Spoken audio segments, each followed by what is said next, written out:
Hi, everyone. Thank you for taking the time to join us today. My name is Barbara van der Walt. I'm the head of marketing. We are happy to have you.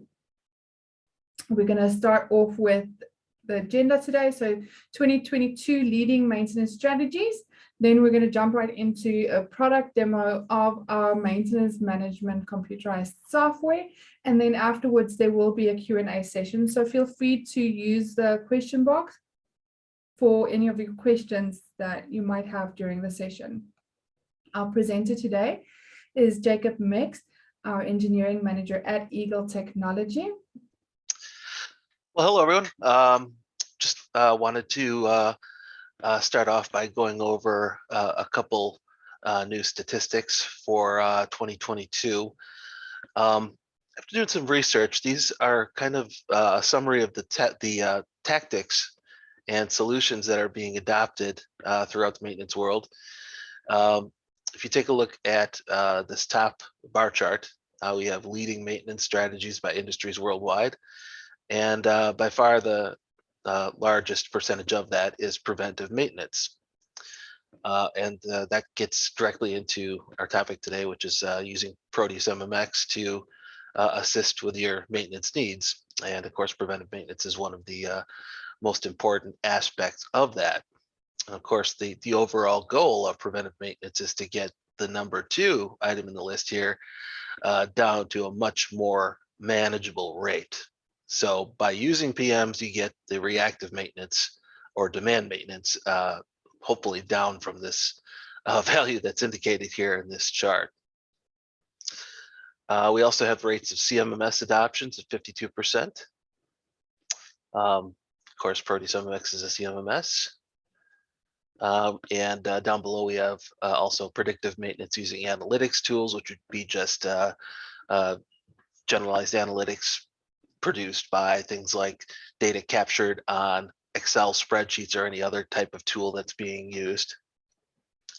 And also strategies of reliability, centered maintenance using operational data analysis. And that kind of ties into the one right above it as well. Down below, we also have some relevant data here relating to top causes of unscheduled equipment downtime, according to maintenance professionals. And first one on the list is aging equipment, which is going to be pretty much, not industry specific, but that's going to be applicable to most downtime. Is just equipment that either time-wise or cost-wise cannot be replaced. Mechanical failure is the number 2. And these would be downtime causes, of course, but of course, that's just a breakdown maintenance that goes back to bringing down the percentage of reactive maintenance by pumping up the preventive maintenance. And you'll get less mechanical failures by following that program.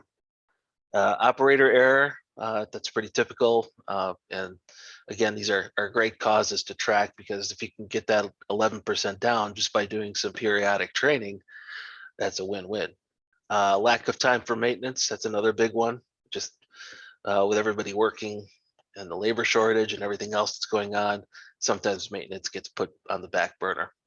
And poor equipment design is another cause that is excellent to track, because by using this metric, you can say, okay, I bought equipment XYZ from company A, and I'm getting a lot of failures from company A. Well, maybe choose a different vendor or a different machine. So just wanted to go into that. These were actually taken from an article on the web. This was data actually taken from this web page here. And here you can see some of the things we just went through as far as the causes. The most used maintenance management system are CMMS, which is at the top here. Some manufacturing scheduling systems, which again allows maintenance windows to be created. Computerized calendar, again, there's still a lot of people using Outlook or Excel, things like that are in the part of either the office suite or an open office suite, things like that for maintenance scheduling. And typically those would be smaller organizations. And other enterprise asset management tools. So that being said, this is an article that we can maybe share later. And with that being said, what I'd like to do is go ahead and jump right into a demo of Proteus MMX, which falls into this CMMS maintenance management system category, and highlight some of the benefits that using a CMMS might, you know, get accrue for you. So this is the login screen of Proteus MMX, and just a couple notes here. We have down below here an open service request panel, and that allows people who are not necessarily registered users of the system, like administrator here, to go ahead and submit a request for service. So if something is, let's say, down on the manufacturing line, someone who's on that line can submit a ticket and hopefully get that fixed. We also have mobile apps for all of the platforms that you see here, Android, Apple iOS, and actually Windows 10, that is. And those are fully native applications that you can take and do all the, well, most of the normal functions of Proteus itself that you're seeing in the window right here, as far as issuing work orders, tracking stock, basically anything that Proteus itself can do, you can do through the app. So I'm going to go ahead and sign in. First thing you'll notice here is we have a set of performance indicators that pop up as soon as you log in, giving you an overview of what's going on in the system on the current day. On the left-hand side here, we have graphs for unscheduled versus scheduled work, and then a breakdown of the various work types. And a little bit below that, we have what we call the weekly overview here. And this is just giving you a top-down view of everything you have going on for this week. And we have a full suite of tools that allow you to manage this work, reassign it as necessary, cancel duplicate work orders, things like that. And also down below, we have a personalized message board for internal users in the system, and just a panel showing work orders that have been assigned to me. Now, if you've ever looked at a CMMS software package, a lot of this will look very familiar. They're all designed to track different things, but we differ in the way we present things, as well as the robustness of what we can do. Something to keep in mind. Assets, of course, are going to be anything that you would want to track maintenance-wise. So that can be anything from a steel press to an air conditioner. It's just something that you want to perform maintenance upon. That's kind of the heart of the system, in that the entirety of the system is designed to help you maintain assets. So everything to the right of this column is here to assist with the servicing of and maintenance of assets. Asset systems are another way to track assets. It's a way to put them in a line, for lack of a better word. The best analogy of what an asset system might be would be an assembly line. So there'd be a group of, let's say, 10 assets arranged in such a way that it would make a system.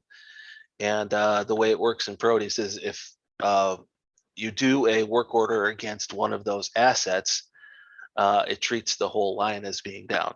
So, and there's different ways you can work that, but it's a way to track where your assets are in various systems. Service request, mentioned a little bit about that before. In this context where we are right now, since I'm logged in as administrator, this would be where I would go ahead and either approve or decline a request. So here's a test one that's gone through, and you can see some of the details here. We have filter boxes at the top of every one of the grids in the system. You'll see this throughout the whole program. And that allows you to filter by date or asset or requester, so on and so forth. You'll notice here on the left-hand side, we have this tree. This is a way to differentiate the different physical locations that you're tracking within the system. We call these facilities. Essentially what that does, it allows you to segregate data based on a physical location. And you'll see this again throughout the whole program. So based on how the system is set up, I can have it so that a user can only see data from Colgate and not from Kansas City or Michigan Street. It's basically separated by role, and they'll see none of the other data. So if you're a large organization, that comes in really handy. Let's say you have a facility in New York and one in Seattle, Washington, for example. You can house those all within the same application, and they'll never see the other facility's data. So in this case, I have a service request, and I can accept or decline it. I'm going to go ahead and accept this. Sorry, that's the edit. Let me close this here.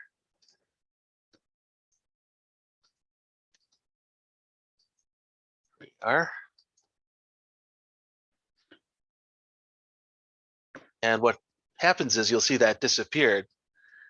Since I accepted it, it actually becomes a live work order in the system.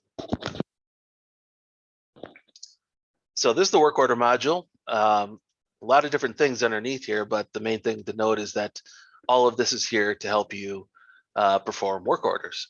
For example, time card allows you to assign employees to work orders. It also allows you to track the time on those work orders, although you can do that as well through the work orders itself. We also have various planning functions like labor load balancing, which allows you to manually move around employees to better fit their schedules. We have a top-down calendar showing you a month's worth of work orders at a time, and a labor planner where you can set things like hours worked, days off, et cetera, et cetera. Okay. So once we have work orders in the system, they all come into this particular page. And if you'll notice on this column, we have work order type. In this case, it's indicating preventive maintenance. So once a scheduled work order activates, it also comes here into this general work orders category. So you have both the demand or reactive maintenance and the preventive maintenance all in one place. So once this work order is completed, you'd enter all your data, times, labor, et cetera, whatever it is that you want to track. And this is all very, very configurable, by the way. If you don't need one thing, you can hide it or just not use it at all. But once the work is done, you go ahead and close that work order, and it comes down here into closed work orders, where it's essentially maintained forever. And by closing work orders, what you're getting is A, the cost for materials and labor that were put into an asset, and B, the cause of failure, which allows you to trend your failures and hopefully avoid those in the future. And the rest of this is just tools to help you do that. You might be noticing there's a lot of controls, a lot of different things on the screen right here. And I just wanted to stop a minute and say that there are ways within Proteus for you to configure exactly what it is you see on the screen based on your role. We have rights controls down to the actual field level. So if you wanted a person in one role to see a field, but a person in another role not to, you can configure it like that. It's also worth noting that every field name that you see displayed at the top of the screen here can be changed to suit whatever your needs are. So we start you out with a generic set of fields. You can rename these to fit your needs any way you care to. Okay. Proteus also has a comprehensive inventory module. And inventory would be parts or materials that you would use on a work order. So you can track, for example, let's say plastic tubing. And as you use that plastic tubing on work orders, it'll automatically decrease from your inventory stock rooms. Also using parts, you can define a bill of materials for each asset. So by looking at that, you'll see the complete list of every single part that is possible to service on a particular asset. And we also have a tools module here where you can check in and out tools based upon a tool room that you would configure. And that's going to go ahead and track the date and time a tool is checked out and also by whom. The purchasing module goes hand in hand with inventory, and this is just a way for you to replenish stock. So you can create a requisition to start, approve the requisition, and it becomes a purchase order. And then once you receive the purchase order, those parts will automatically replenish your stock group parts levels. And you can also do things like create blankets purchase orders, which allows you to have a fixed amount of money with a given company, and every time you order from that company, a bit of that money will be taken away. Reorder list for parts that you want to keep on hand. If they fall below a certain quantity, they'll appear on this list. You can reorder them. Your history. We also have purchasing escalation. So this would be in cases where you have to have an approval to purchase a certain amount. So you can set up a escalation hierarchy to go, let's say, starting from the tech to his or her supervisor, to a manager, so on and so forth, until you get to the appropriate person that has authority to make the purchase based on cost. The associates would be those individuals who are going to appear on work orders as an actor. In other words, somebody who's either performing work or supervising work. So this would constitute the labor that would go onto your work order. And we also have what we call labor craft here that allows you to specify different pay rates for different actions or professions. So you can have an electrician level 1 as a labor craft, for example, and they would have a different hourly rate than, let's say, someone working with masonry. Okay. And that all gets taken into account when you assign the employee or the associate to the work order, and add hours, so on and so forth. This provider is really simple. This would be anybody who you purchase goods or services from. And we also have some fairly robust KPIs that we're always adding to here. We have a list of standards, as you can see here. For example, mean time to repair graph, root cause failure graph. Let's see if I can bring that up here. So here's the list of causes that are in the system right now. And what we can see here is the amount of downtime is actually, this shouldn't be a cause. This should just be a work type. But they chose in this database, for whatever reason, to have planned maintenance as a cause. But that's what's showing in this graph. So think of those 5 categories I was talking about earlier. You'd have those 5 in here, and you'd be able to, again, narrow down the causes of your unscheduled work orders. We can also do custom KPIs with your involvement, and essentially what that does is allows you to create a custom indicator based upon what you'd like to see.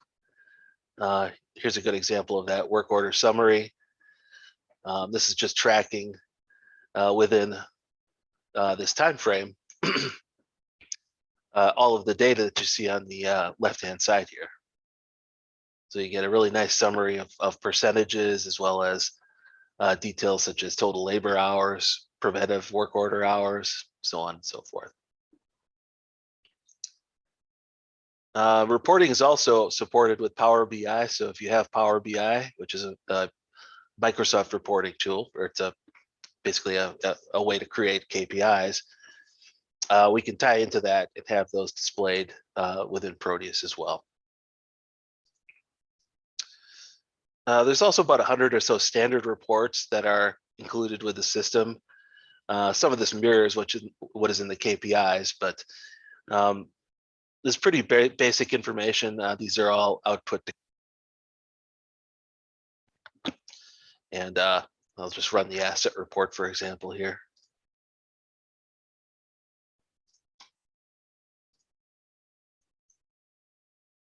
And that's really all it is, just general listings for the most part. You'll get the most meat out of the KPIs. Company is just your general information. This is where you can set up your locations and such.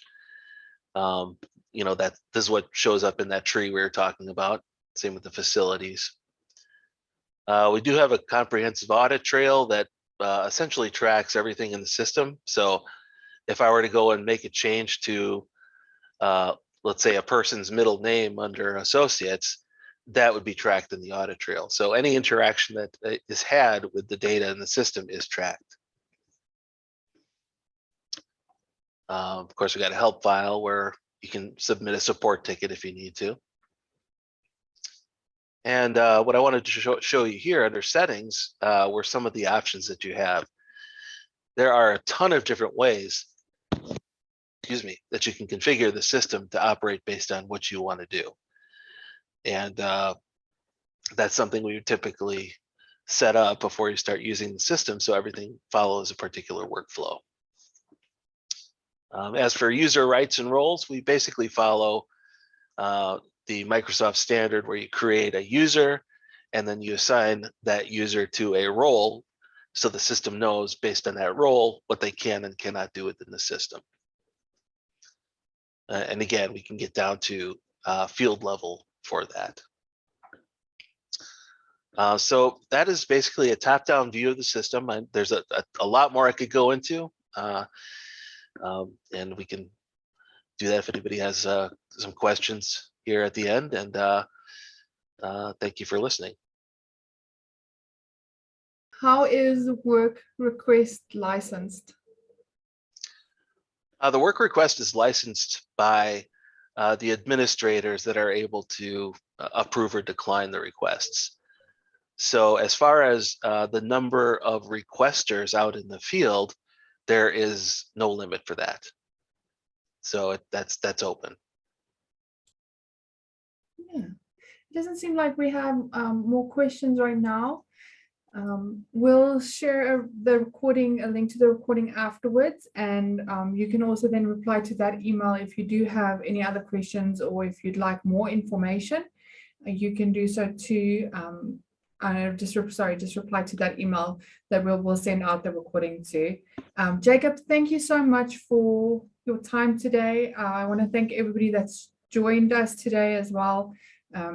You are more than welcome to also visit our website at eaglecmms.com and email us at sales@eaglecmms.com, and we'll be happy to help you. Thank you, guys. Thank you all.